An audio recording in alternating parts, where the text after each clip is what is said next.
So I picked up a trunk or blanket box, and it's got some decent age, probably 1890, 1880, something like that. You can tell by the hinges here. They've kind of a strap hinge with a penny end or a coin end, I think they're called. And it wasn't in the best of shape. The hinges had come off the box, and this one was right off, or almost right off, and bent. There was one screw in it. That was it, and there was no other screws with it.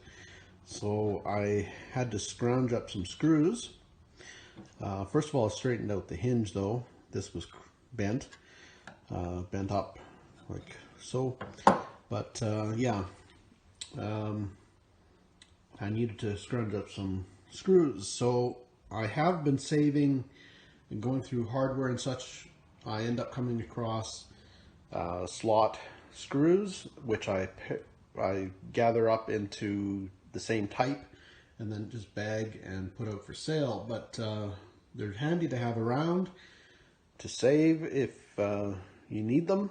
So luckily I did come across some that actually fit, that actually match, but I'm still short two, so I'm going to have to use two others of a different style, which is fine. That pretty much matches the way this trunk was put together anyway. There's assorted different screws in it and such, so it's not going to detract much at all, but it'll retain its originality with the slotted screws of the same era.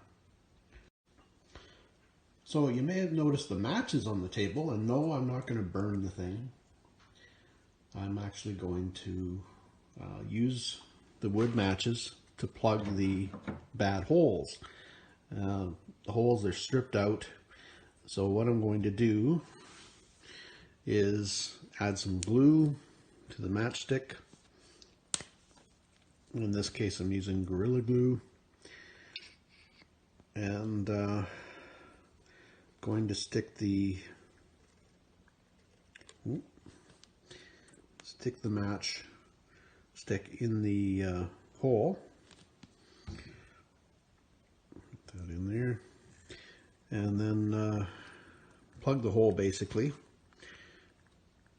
Shove it all the way down to the bottom of the hole and snap it off. In this case, I've got two holes that are side by side, so I'm going to plug both of them just for the just to give it some integrity, some structural integrity. And so I'll plug the other one, add a bit of glue, or a bit more glue here. Of course, it's not coming out. There we go. I don't want to put too much. I don't want it gobbing out all over the place. But here we go.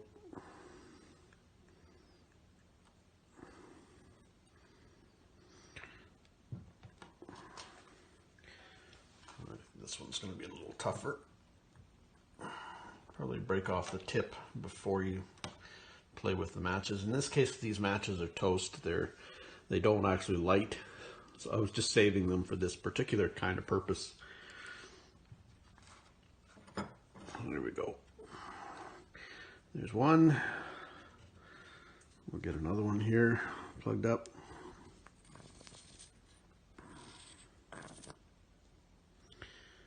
Okay, here we go. Some more glue on there.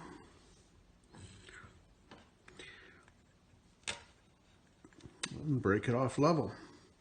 I'm going to do the rest off camera, and so I'm not boring you to death here. Hang on.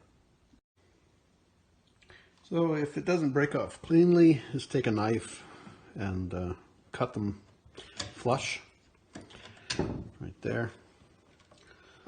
Let's see, just add that one. This particular hole happens to be a little larger.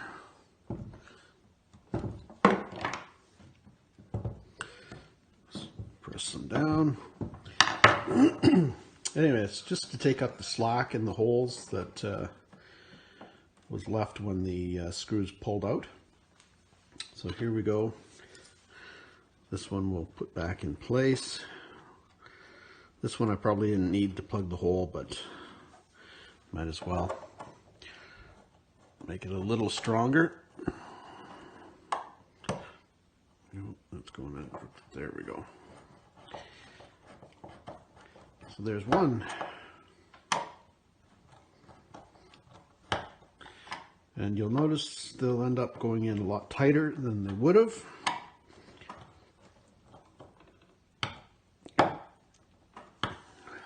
So there's one. So we'll put the other ones in. Put these ones in here. And these are the replacements. They're period replacements. They're the right age. So.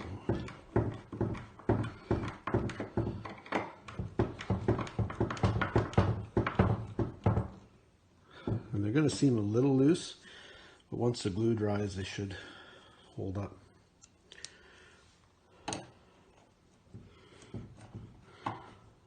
So I won't put this portion on until these are all dry.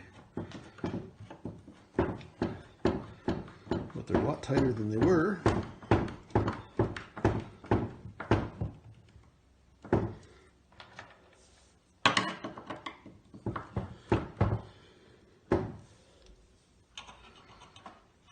And the final one.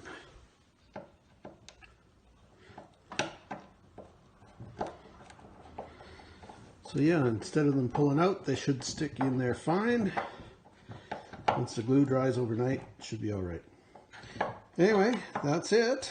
Thanks for watching, guys. Please be sure to like and subscribe and check out our other videos on antiquing, picking, thrifting, scrapping, etc. Take care, folks.